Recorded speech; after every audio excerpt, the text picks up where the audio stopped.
오늘부터 이제 이스라엘 왕국의 그 역사를 우리가 이제 나라가 왕이 있는 왕으로 신정 체제에서 왕정으로 이렇게 넘어가는 과도기 때의 그 첫 부분 사무엘상을 함께 이제 공부하게 됩니다.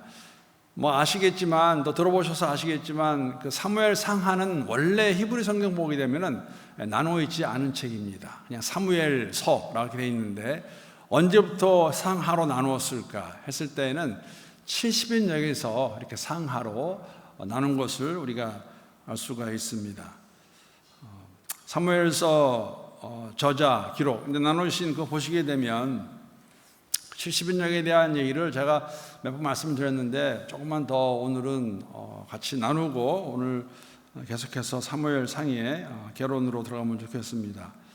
그 70인역이라는 것은 히브리 구약 성경을 헬라어로 번역해 놓은 책이 이제 이 70인역이라고 하는데, 왜 70인역일까? 전승에 따르게 되면 그 당시에 주전 한 3세기경에 70명의 학자들, 아니면 72명의 학자들이 모여서 이것을 이렇게 번역했기 때문에 70인역이라고 그렇게 부릅니다. 그런데 한 번에 된 건 아니고요, 오랜 시간이 걸렸습니다. 이렇게 한 이유는 디아스포라 유대인들이 굉장히 이제 많이 있었는데, 그들이 뭐 우리 자녀들하고 똑같지요. 한국 자녀들이지만은 여기서 태어났기 때문에 또 어릴 때 와서 한국말이 이렇게 좀 어려운, 그래서 영어가 더 편한, 마찬가지로 그 당시에 그 지중해에는 다 헬라어가 공통어였기 때문에 그 언어로 히브리 성경을 헬라어로 번역해서 그 자녀들이 잘 좀 볼 수 있도록 하나님의 말씀입니다. 그러한 목적을 가지고 만든 것이 이제 70인역입니다. 유대인들에게 굉장히 중요한 거였죠. 왜냐하면 유대인들도 문화와 종교가 함께, 역사와 문화, 종교가 함께 이렇게 되어 있는, 그래서 하나님 구약을 알아야 그들의 정체성, 존재가 확인이 되고, 또 그러한 것을 잘 전수하기 위해서 이렇게 성경을 번역을 했는데, 사실 저희들에게 주는 의미가 있다면 이런 거 있습니다. 그러니까 히브리 성경이 헬라어로 번역이 됐습니다. 그러니까 모든 성경, 그렇죠? 모든 민족에게 그 나라의 말로 성경이 번역된다는 그런 중요성도 볼 수 있고, 또 하나 히브리 70인역이 중요한 이유는 신약에 와서 신약의 저자들이 성경을 인용할 때에 70인역을 많이 사용합니다. 그 중에 특히 우리가 잘 알고 있는 이거는 완전히 70인역에서 이렇게 번역을 했고, 그것이 이제 마태복음에 와서 마태복음 1장 23절에 보게 되면 그 예수님의 탄생할 때 처녀가 잉태하여 아들을 낳을 것이, 이 처녀라는 단어는 사실 원래 히브리어 보게 되면 처녀라는 그 뿐만 아니라 그 소녀를 포함하고 있는 단어인데, 이게 이제 70인역에서 이걸 처녀로 번역을 했고, 그걸 그대로 마태가 가져다가, 물론 맞는 말입니다. 그러나 중요성을 본다면은 신약의 저자들이 이 구약을 인용할 때 70인역을 많이 인용한 것을 우리가 알 수가 있습니다. 70인역에 대한 이야기였습니다. 자, 그러면 사무엘서는 누가 지었을까? 사무엘서, 그러니까 사무엘이 지었을까? 물론 유대교 전통과 역대하 기록에 보게 되면 사무엘이 초반부를 기록한 걸 우리가 알 수가 있는데, 사실은 여러분 사무엘서에는 사무엘의 죽음이 나옵니다. 그러니까 사무엘이 다 지었을까? 그랬을 때는 좀 의문이 가겠죠. 그래서 그 이후에 나단이라든지 갓 선지자들이 이어서 기록을 했을 것이다, 그렇게 이제 생각을 하는데, 사무엘서 전체 내용을 보게 되면 아마도 사무엘이 쓰고 나단과 같이 이어서 지은 것을 어떤 익명의 한 저자가 후에 기록한 것으로 그렇게 성경학자들은 보고 있습니다. 그럼 후에가 언제 지어진 것일까? 언제 이 사무엘서가 지어진 것일까 했을 때에는 솔로몬 왕이, 왜냐하면 사무엘서는 여러분 솔로몬까지의 기록이 나옵니다. 열왕기상부터는 왕들의 이야기입니다. 그렇죠?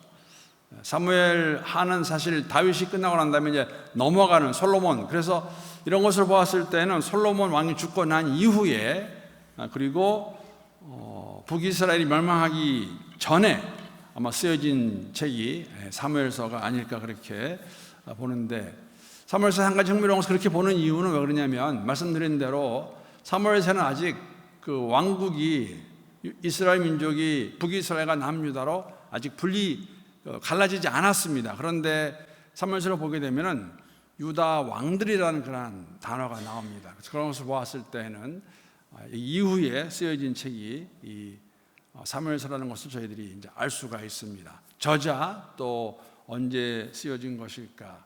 그리고 이 배경은 잘 아시다시피 배경이가 나와서 그러는데 여러분 사무엘상 바로 전 책이 어떤 책입니까? 혹시 기억하세요? 거꾸로 가면 또 헷갈리시더라고. 룻기입니다. 룻기는 언제 쓰여진 것이냐면 사사기 때에. 그래서 룻기 전이 사사기, 사사기 전이 여호수아. 그럼 제가 이제 이렇게 질문할 수 있어요. 룻기가 몇 장입니까? 4장입니다. 사사기는 몇 장까지 있습니까? 21장까지 있습니다. 여호수아는 몇 장까지 있습니까? 좀 어려졌죠. 24장까지 있습니다. 여호수아 전에 있는 책이 신명기입니다. 신명기는 몇 장까지 있습니까? 34장까지 있습니다. 신명기 전에 민수기 있습니다. 민수기는 몇 장까지 있습니까? 36장까지 있습니다. 룻기는 몇 장까지 있습니까? 27장 있습니다. 레위기는 몇 장까지 있습니까? 룻기가 아니었죠. 레위기가 27장이죠. 잠깐 룻기라고 그랬어요. 자꾸 티내면 안 되는데 나이 들어가는 거. 나이 먹으면 티내면 이게 참. 그리고 창세기는 출애굽기는 40장, 창세기는 50장. 이렇게 말씀을 드리는 이유는 이게 다 영어로 트리비얼한 거, 큰 건 아니지만 개론을 우리가 해나가니까 이 기회에 한번 외우시는 것도, 저는 이렇게 외우는 이유는 저희 장인어른의 말씀을 기억하면서 치매 예방을 하려고 이렇게 열심히 외우고 있습니다. 그래서 지금 사무엘상까지, 그럼 사무엘상은 몇 장까지 있습니까? 이게 이제 저희가 계속 하나씩 가니까 외우시는 거 좋습니다. 31장까지 있습니다. 제가 이전에 알았나요? 저도 몰랐어요. 다시 저도 이번에 하나씩 해가면서 31장까지 있는 사무엘상인데, 이 배경은 여러분 말씀드린 대로 사사시대로부터, 왜냐하면 사무엘이 사사였고 제사장이었고 그 사사시대로부터 왕정으로 넘어가는 그 과도기에 가장 어떻게 보면 이스라엘 역사 가운데서 좀 정신이 없었던, 그렇게 말씀을 드리는 이유는 사사기 21장 마지막 절에 우리가 잘 알고 있는 암송까지 못하더라도 그 내용 알고 계시죠? 그때 왕이 없으므로 각 사람마다 자기의 소견에 오른 대로 행동하였더라. 그 당시입니다. 사무엘도 마지막 사사라고 이렇게 볼 수 있습니다. 선지자이기도 하지만 그때에 일어난 일을 기록하고 있는 것이 사무엘상입니다. 말씀드린 대로 왕이 없었지만 왕이 있었죠. 이스라엘에게는 하나님이 왕이었습니다. 그런데 이스라엘 민족이 주위에 있는 이방 국가들을 보면서 자신들에게도 조금 전에 읽은 오늘 8장에 있는 말씀과 같이 왕을 달라고 하는데 하나님께서 그 달라는 요구를 들어주세요. 그래서 왕을 사무엘을 통해서 세우시는 그런 것을 저희들에게 보여주고 있는데, 오늘 8장의 그 마지막 부분 보게 되면 그렇게 그 8장 9절 보게 되면, 그러므로 그들의 말을 듣되 너는 그들에게 엄히 경고하고 그들을 다스릴 왕의 제도를 가르치라. 사실 왕을 세우지만 사무엘서부터 역대기까지 나오는 내용을 보게 되면 하나님께서 왕을 통해 일하시는 것을 저희들에게 보여주십니다. 사사기 때도 그렇고 광야 때도 그랬습니다. 하나님이 함께 하실 때에 이길 수 있고 모든 상황을 견딜 수 있었죠. 왕정 시대도 왕이 세워졌지만 사실 왕들을 통해서 일하시는 하나님의 모습을 저희들에게 보여주는 것이 이 역사서라고, 사무엘상부터 역대하까지 내용이라고 그렇게 말씀드릴 수 있습니다. 사무엘상은 크게 세 인물이 나오는데 그 세 인물을 중심으로 잠깐 살펴보려고 합니다. 여기 주시는 의미가 많은 것 같아요. 사무엘 하는 이제 다음번인데, 사무엘 하는 사실 거의 전체가 다윗의 이야기로 하고 말씀드릴 수 있습니다. 그래서 사무엘상에서는 나눠드린 거 보시게 되면 이제 세 명이 나오죠. 사무엘이 나오고 1대 왕인 사울이 나오고, 그리고 하나님이 사울을 대신해서 세우신 다윗 이야기가 들어있는 것이 사무엘상의 이야기입니다. 사무엘상 하면 우리 가장 먼저 생각나는 것이 누구냐면은 사무엘의 어머니 한나입니다. 1장에 나오는 내용이죠. 한나의 정말 하나님을 향한 간절한 기도, 모든 걸 가지고 있었지만은 아이를 낳지 못했던 그 한나가 남편이 그를 그렇게 사랑했지만, 제가 몇 달 전에 한나에 대한 얘기를 나누었었습니다. 남편이 그렇게 사랑했지만은 그 풀어지지 않은 마음, 그 마음을 가지고 하나님 앞에 나가서 울부짖을 때 하나님께서 그에게 아들을 허락하시죠. 그 아들이 사무엘이라는 것, 그 아들 얻은 첫 번째 아들을 하나님께 바친, 그래서 엘리 제사장과 함께 이제 거주하는 것 저희가 알 수가 있는데, 여러분 그 1장에 보게 되면 한 가지 그 흥미로운 것은 뭐냐면은 하나님께서 사무엘을 부르시는데 사무엘이 그 하나님을 한 번도 들어보지 못했기 때문에 그걸 알지 못합니다. 분간하지 못합니다. 그래서 가서 엘리에게 물었더니 엘리가 몰라요. 몸만 늙은 게 아니라 영적으로도 굉장히 둔해져 있는 그러한 엘리의 모습, 그뿐 아니라 엘리의 아들들도 얼마나 타락해 있나를 잘 보여주는 것이 사무엘상 첫 부분의 내용입니다. 여러분 그 엘리의 아들들이 했던 일, 제사장으로서 우리가 알 수 있는 것은 뭐냐면 그 드리는 제물 그들이 훔쳐가기도 했고, 또 회막 입구에서 봉사하고 있는 여인들과 동침하기까지 했던 제사장들이었어요. 엘리 아들들. 그런데 그러한 패역한 일을 하고 있던, 그래서 그 당시에 좀 전에 말씀드린 대로 사사기 때에 각 사람이 왕이 없으므로 각 사람이 자기의 속에는 옳은 대로 행동하였더라. 그 모습을 잘 반영해주고 보여주고 있는 것이 이러한 엘리 아들들의 모습입니다. 이러한 상황에서 하나님께서 사무엘을 이제 부르셔서 세우시죠. 사무엘은 같이 나누겠지만 정말 어릴 때부터, 태어날 때도 어머니의 기도로 태어났고, 어릴 때부터 하나님의 말씀을 듣고 순종하며 하나님의 일을 했던 사람이 사무엘이라고 말씀드릴 수 있습니다. 아마 가장 그 과도기에 하나님께서 사용하신 그러한 신실한 지도자인데, 사무엘상 3장에 보게 되면 하나님이 그를 부르실 때에 그의 마음이 어떠했나를 저희들이 확인할 수가 있는 말씀이 있습니다. 사무엘상 3장 10절 말씀입니다. 우리 함께 읽어보겠습니다. 10절 말씀. 자, 시작. 여호와께서 임하여 서서 전과 같이 사무엘아 사무엘아 부르신지라. 사무엘이 이르되 말씀하옵소서, 주의 종이 듣겠나이다 하니. 어린 사무엘이지만은 벌써 그 마음에는 이제 엘리가 알려주었을 때 알았죠. 그래서 하나님, 제가 주의 말씀을 듣겠나이다. 그래서 그 이후로 사무엘은 하나님 말씀하신 것에 순종해서 그 하나님 말씀 듣는 그러한 마음과 자세로 일평생을 살았던 하나님의 종이었음을 저희들이 알 수가 있습니다.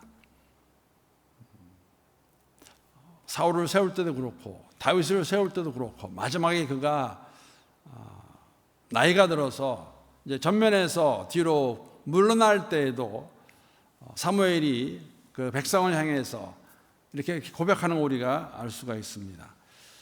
사무엘상에 보게 되면 12장 23절 말씀인데 제가 세 번역으로 올려놨습니다. 잠깐만 읽어보겠습니다. 나는 당신들이 잘 되도록 기도할 것입니다. 내가 기도하는 일을 그친다면 그것은 내가 하나님께 죄를 짓는 것입니다. 그런 일은 없을 것입니다. 오히려 나는 당신들이 가장 선하고 가장 바른 길로 가도록 가르치겠습니다.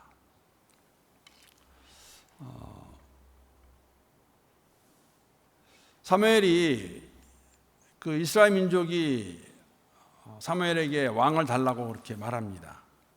그랬을 때에 사무엘이 그것이 무엇을 의미하는지 그들에게 말해주죠.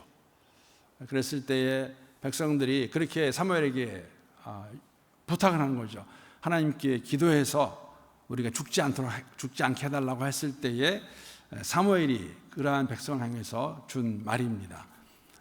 두 가지를 우리가 알 수 있죠. 하나는 뭐냐면 내가 너희를 위해서 기도하겠다 하는데, 그 내용이 내가 기도하지 않으면 그것이 죄라고 그렇게 그가 그것을 묘사합니다. 그러니까 기도하지 않는 것, 이스라엘 민족을 위해서 기도하지 않는 것이 죄라고 말하는 사무엘과 함께, 그리고 더 나아가서 내가 계속해서 선하고 하나님이 기뻐하시는 것을 가르치겠다고 그들에게 말해 줍니다. 그러니까 사무엘이 처음부터 어머니 한나가 하나님께 그를 바치고 제사장 엘리와 함께 지내는 가운데 하나님의 부르심을 받았고 그가 앞으로 나아가는 길 가운데서 정말 하나님께서 그를 사용하시는 어떠한 사람이었나를 잘 보여주는 것이 이러한 사무엘이 가지고 있던, 아무리 백성이 잘못했을지라도 죄를 지었을지라도 그들을 위해서 기도하겠다고 말하는, 그렇죠?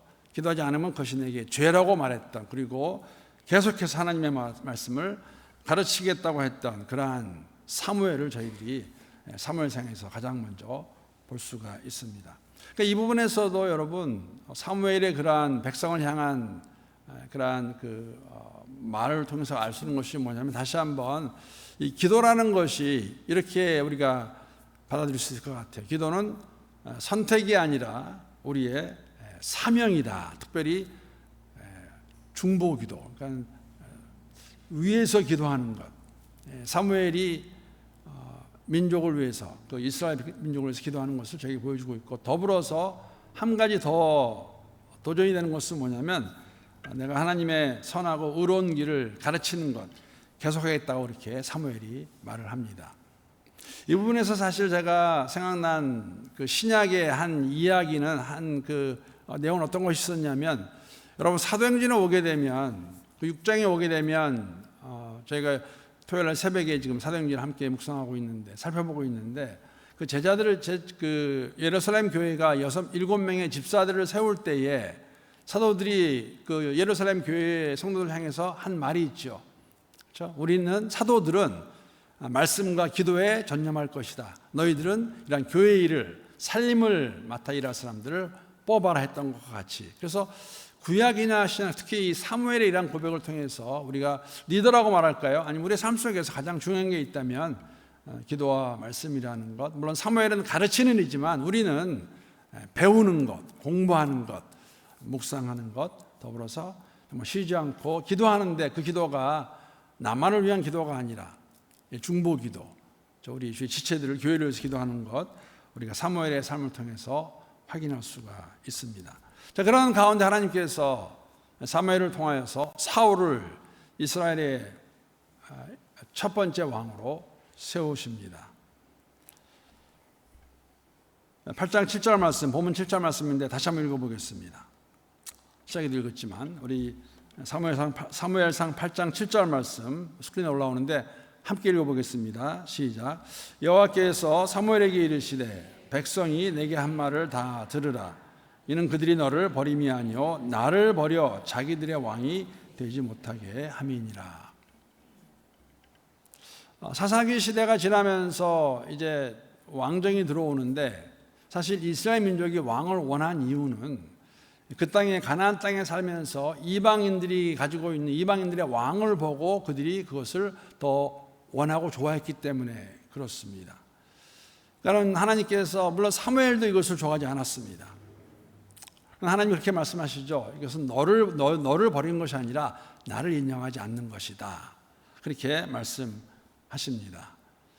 그러니까 하나님이 통치하시는 것, 눈에 보이지 않는 하나님이시죠. 하나님이 통치하실 때에는 하나님의 종들을 통해서 말씀하시고 그들을 이끌으셨는데, 그것을 원하는 것이 아니라 우리가 우리가 따를 수 있고 볼 수 있는 왕을 달라, 그렇게 말하는 것을 보여주는데, 이것이 그들의 신앙이 어떠한 상태로 되었나를 잘 보여주는 그러한 내용입니다. 근데 여러분, 이 부분에서 우리가 한 가지 도전이 되는 것은 뭐냐면,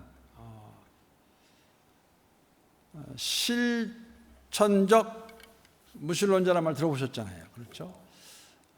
우리의 삶 속에서 우리의 진정으로, 그러니까 이런 질문을 해볼 수 있을 것 같아요. 우리의 진정한 왕은 누구인가?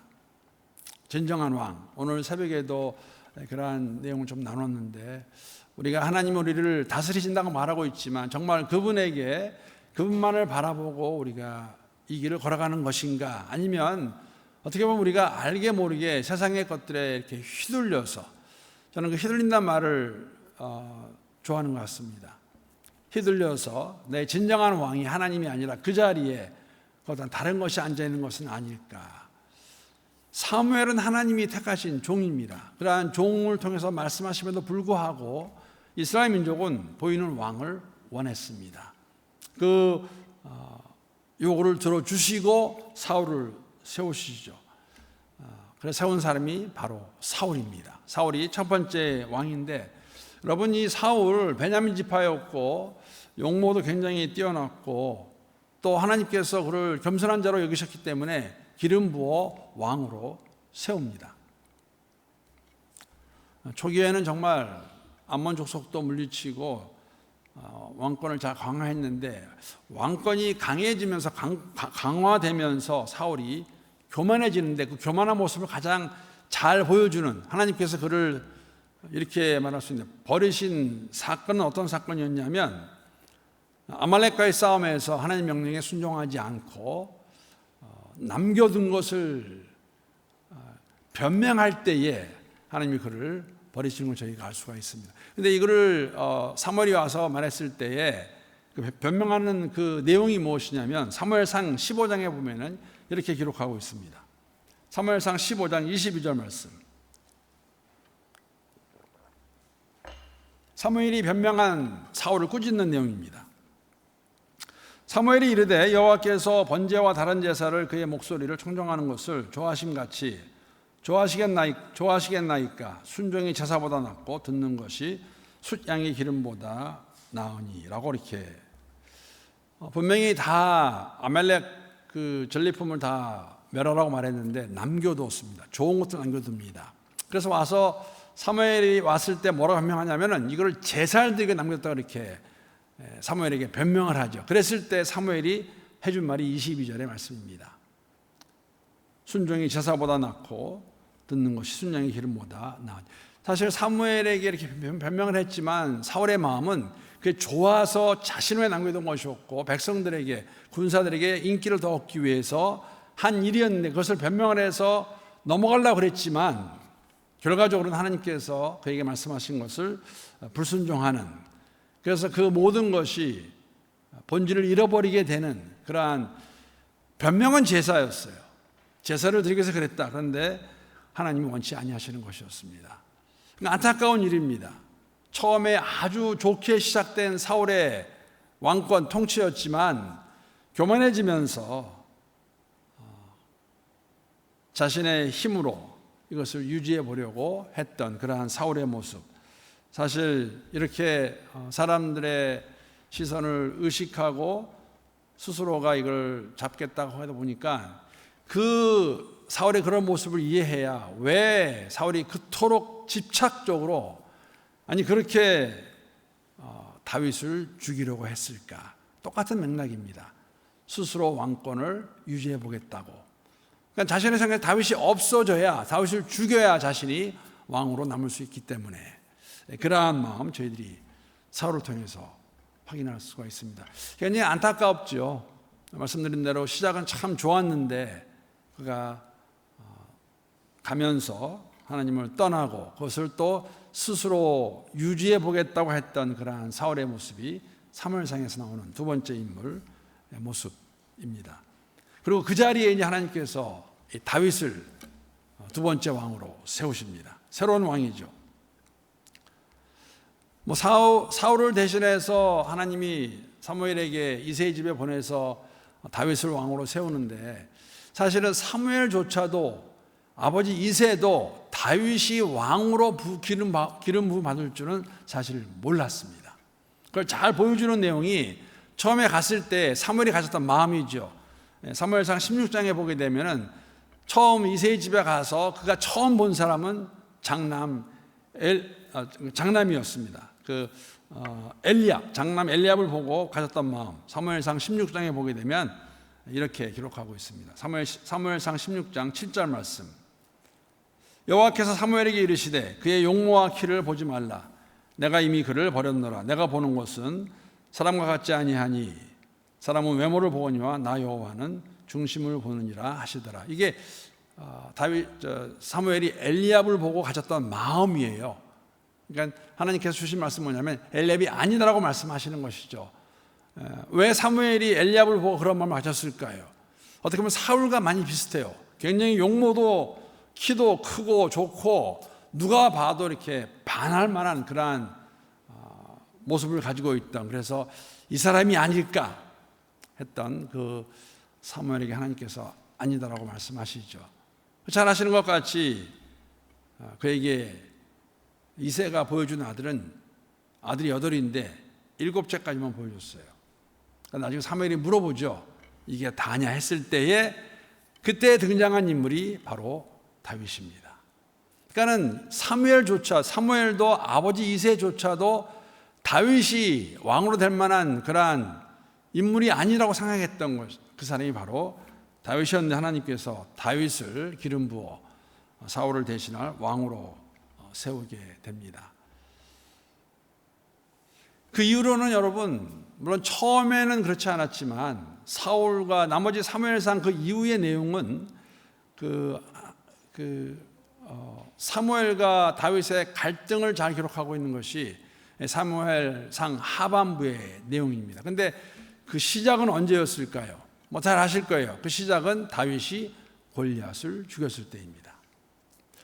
다윗이 골리앗을 죽였습니다. 그때 사람들이 뭐라고 그럴까요? 사울이 죽인 자는 천천히요, 다윗이 죽인 자는 만만이라는 노래를 부르기 시작했을 때에 그 노래를 듣고 사울이 시기와 질투로 꽉 차게 됩니다. 그 다음부터는 사울은 이 다윗을 죽이기에 정말 다윗을 죽이려고 집착하는 그러한 모습을 보여주고 있고, 그 집착으로부터 죽음으로부터 도망하는 다윗의 모습을 저희가 사무엘상에서 하반부에서 우리가 발견할 수가 있습니다. 굉장히 쫓겨다니죠. 사무엘상 마지막까지는 계속 그 이야기입니다. 사무엘상 31장의 마지막에 여러분 그 세 구절의 내용은 뭐냐면 사울과 그 아들들이 죽는 모습이에요. 싸움하다가. 그러니까 사울이 죽을 때까지 다윗은 쫓겨다니고 도망자로 사는데, 잘 아시겠지만 사실 다윗은 사울을 죽일 수 있는 정말 좋은 기회가 2번이나 있었습니다. 마음만 먹으면 죽일 수 있었어요. 그런데 죽이지 않습니다. 그러면 왜 다윗이 사울을 죽이지 않았을까? 그걸 잘 저희에게 설명해 주는 말씀이 사무엘상 24장 10절의 내용입니다. 여기 보게 되면은 오늘 여호와께서 굴에서 왕을 내 손에 넘기신 것을 왕이 아셨을 것입니다. 어떤 사람이 나를 권하여 왕을 죽이라 하였으나 내가 왕을 아껴 말하기를. 우리 나머지 부분은 함께 읽어보겠습니다. 시작. 나는 내 손을 들어 내 주를 해하지 아니하리니 그는 여호와의 기름 부음을 받은 자이기 때문이라 하였나이다. 하나님이 기름 부으신 자를, 당신이 나를 죽이려 하지만 나는 당신을 해할 수 없습니다. 해하지 않겠습니다. 하나님만을 신뢰하는 다윗의 마음입니다. 하나님이 이 일을 해결하실 것입니다.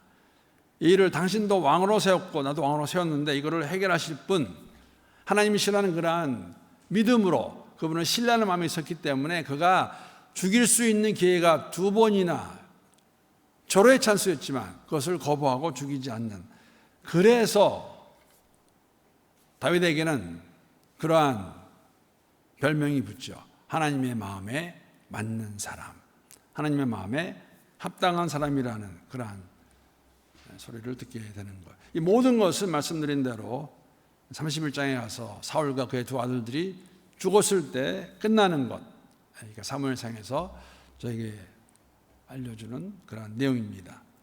마지막으로 함께 다루고 나는 것은 다윗, 하나님 마음에 맞는 사람. 여러분, 사실 이 하나님의 마음에 맞는 사람은 하나님께서 사무엘에게 이새의 집에 가서 그 왕을 세우는 과정에서 하나님이 어떠한 사람을 세울 것인가를 말씀해 주셨습니다. 사무엘상 13장에 보게 되면 이런 말씀이 있습니다.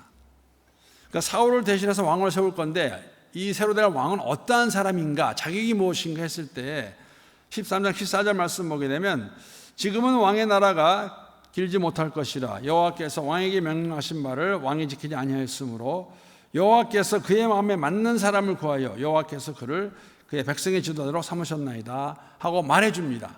그러니까 사무엘이 하나님이 주신 말씀을 가지고 사울에게 해준 이야기인데, 하나님이 새롭게 세울 왕은 당신의 마음에 맞는 사람을 세우겠다 말씀하시고 그 세운 사람이 바로 다윗이었고, 다윗은 삶을 통해서 그가 하나님 마음에 합당한 사람임을 저희들에게 보여줍니다. 그러니까 이러한 마음을 잘 보여준 사건은 똑같이 다윗이 골리앗을 죽일 때입니다. 그 사건을 가지고 사울은 그것이 계기가 되어서 그를 시기하고 질투하게 되지만 사실 그 사건 가운데서 모든 사람이, 여러분 지금 블레셋 군대가 이스라엘을 쳐들어왔고 모든 군사들이 그 앞에서 아무것도 하지 못하고 있는데 왜 다윗이 그 골리앗을 향해서 나아갔을까? 여러분 왜 그랬을까요? 사무엘상 17장에 보게 되면 그 이유가 거기에 기록되어 있습니다. 저 형들에게 떡을 주러 갔다가 형들은 지금 군대에 가 있었죠.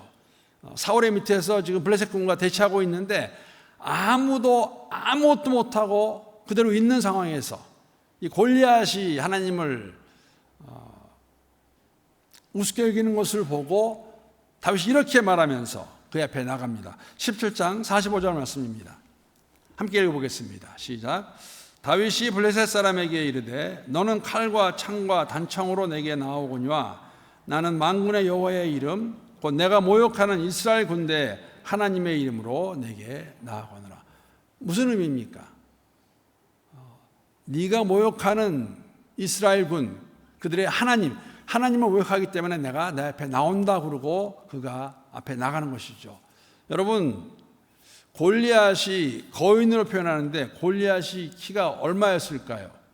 제가 얼마 전에 이렇게 어떤 프로그램 보다가 듣게 된 얘기인데 거의 한 2m 한 10에서 한 20까지 아주 굉장히 큰 그러한 장군이었고, 그러한 그 장군을 앞장 세워서 블레셋 사람들이 왔을 때에 이스라엘 군대는 정말 아무것도 할 수 없는 그런 상황이었는데 그들이 하나님을 조롱히 여기는 말을 듣고 다윗이 나아가서 그에게 물맷돌을 던져서 죽이는데, 사실 여러분 우리가 알 수 있는 것은 뭐냐면 다윗은 이미 지금 조금 전에 말씀드린 대로 13장 14절에서 하나님께서 사울을 대신해서 당신의 마음에 맞는 사람을 택하겠다고 말씀하셨습니다. 그러니까 그걸 우리에게 보여주는 사건이 있다면 골리앗을 대하는 장면인데, 골리앗을 대할 때에는 이미 다윗은 하나님을 전적으로 신뢰하는 믿음을 가지고 있던 하나님의 사람이 맞습니다. 골리앗에게 나갈 때에도 이 바로 전에 보게 되면 똑같은 17장에 있는 내용입니다.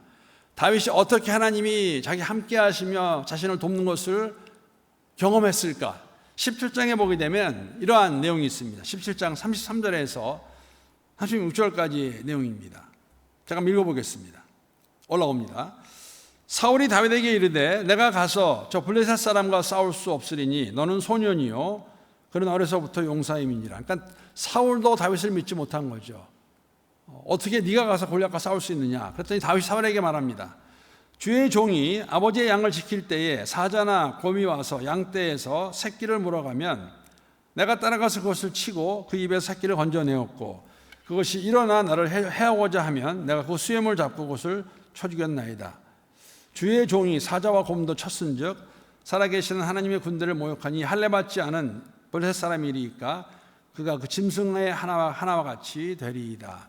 자기가 목동이었을 때에 하나님이 함께 하시는 가운데 그 짐승들을 물리친 것을 그가 이미 경험했고 그 일이 가능해서 하나님이 함께 하셨기 때문에, 그래서 내가 똑같이 그 믿음을 가지고 저 할례받지 않은 블레셋 사람 내가 쳐 죽일 수 있습니다라는 믿음으로 나가는 것인데, 자 여기서 한 가지 여러분 35절을 보게 되면 내가 따라가서 그것을 치고 그 입에서 새끼를 건져내었고, 어떻게 쳤을까요?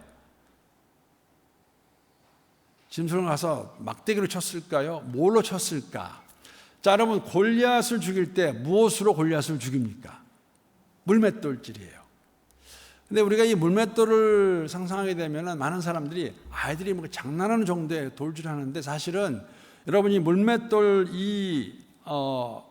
이렇게 그 전쟁에서 이게 그 적군과 싸우는 도구로 쓰이는데, 사실 고대 근동과 지중해에서는 이 물맷돌만을 전문으로 쓰는 그러한 부대가 있었습니다. 그러니까 슬링어들이라고 그래요. 슬링어들. 이 힘이 사실은 활과 화살을 능가하는 그러한 힘을 가지고 있는 것이 이 물맷돌질입니다. 근데 여러분 잘 보시게 되면 이스라엘 군에게 이런 것을 사용한 적이 이미 있었습니다. 이스라엘 민족이. 사사기에 보게 되면 이렇게 기록된 말씀이 있습니다. 사사기 20장에 보게 되면 16절 말씀인데, 물론 이 말씀은 이제 이스라엘 민족이 서로 베냐민 지파를 대항해서 싸울 때 모습을 기록하고 있는데, 16절 말씀 보게 되면 이 모든 백성 중에서 택한 700명은 다 왼손잡이라 물매로 돌을 던지면 조금도 틀림이 없는 자들이더라. 물맷돌질입니다. 700명의 정예 군사가 있었습니다. 이들이 쓰는 도구는 물매였습니다. 이게 얼마나 힘이 좋았냐면 이 700명의 정예 부대가 있었는데, 여러분이 물맷돌의 파괴력이 얼마나 강한지 아십니까? 물맷돌을 던지게 되면은 이 속도가 시속 150km가 나옵니다. 150이면 어느 정도냐면은 한국에 가장 잘 던지는 야구 투수들이 던지는 속도예요. 굉장히 빠르고 이게 던지게 되면은 최소 200m, 400m로 가게 됩니다. 골리앗과 싸울 때 아마도 다윗은 목동이었을 때 벌써 이것을 연습했을 거예요. 돌려서. 그러니까 잘 던지는 사람이에요. 그리고 지금 골리앗은 온전히 몸을 다 완전히 무장하고 있습니다. 그런데 어디만 벼 있을까요? 그런 그림 보셨죠? 투구 쓰고 여기만 벼 있어요. 정확하게 하던 대로 이걸 돌려가지고 한 150km에 이거를 돌려가지고 이게 만약에 여기 맞게 되면은 이 골이 어떻게 될까요? 상상에 막히겠습니다. 중요한 것은 무엇이냐면, 여러분, 다윗은 삶 가운데에서 목동이었을 때부터 하나님 함께 하시는 가운데에 하나님이 그를 사용해서 양떼들을 돌보고 다윗은 하나님을 신뢰하는 법을 이미 배웠습니다. 그래서 하나님이 다윗을 세우시는 것이죠.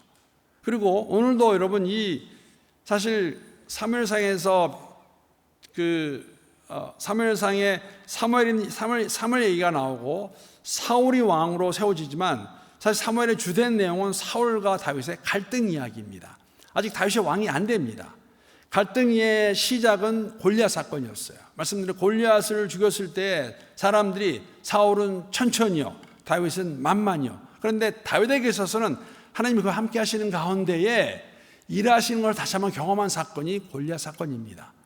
그 신뢰를 가지고 돌을 던졌을 때에 돌은 다윗이 던지지만 물맷돌, 하나님이 그와 함께 하시는 가운데 정확하게 골리앗의 이마를 치시는 것이죠. 하나님의 마음에 합당한 사람. 그러니까 우리의 삶 속에서도 여러분, 믿음이라는 것은 내가 하나님 함께 하시는 것을 믿으며 내 최선을 다하는 삶이 믿음입니다. 하나님이 그것을 사용하시고 그걸 통해 일하시는 것을 저희들이 볼 수 있다는 것이죠. 그랬기 때문에 그는 10여 년간의 도망자의 삶을 믿음으로 인내로 견뎌냅니다. 그러한 믿음이 있었기 때문에 사울을 죽이지 않습니다. 끝까지 견뎌냅니다. 버텨냅니다. 그리고 그가 때가 되었을 때 왕이 되는 과정을 우리에게 보여주는 것이 사무엘 하 내용이라는 것 기억하시면서, 이 사무엘상, 다시 한번 사무엘과 사울과 다윗을 기억하는 가운데 우리의 삶이 하나님께서 이러한 교훈을 통해 보여주시는 것 다시 한번 기억하고 더욱더 주님만을 바라보며 나갈 수 있는 우리 모두가 될 수 있기를 주의 이름으로 축복합니다.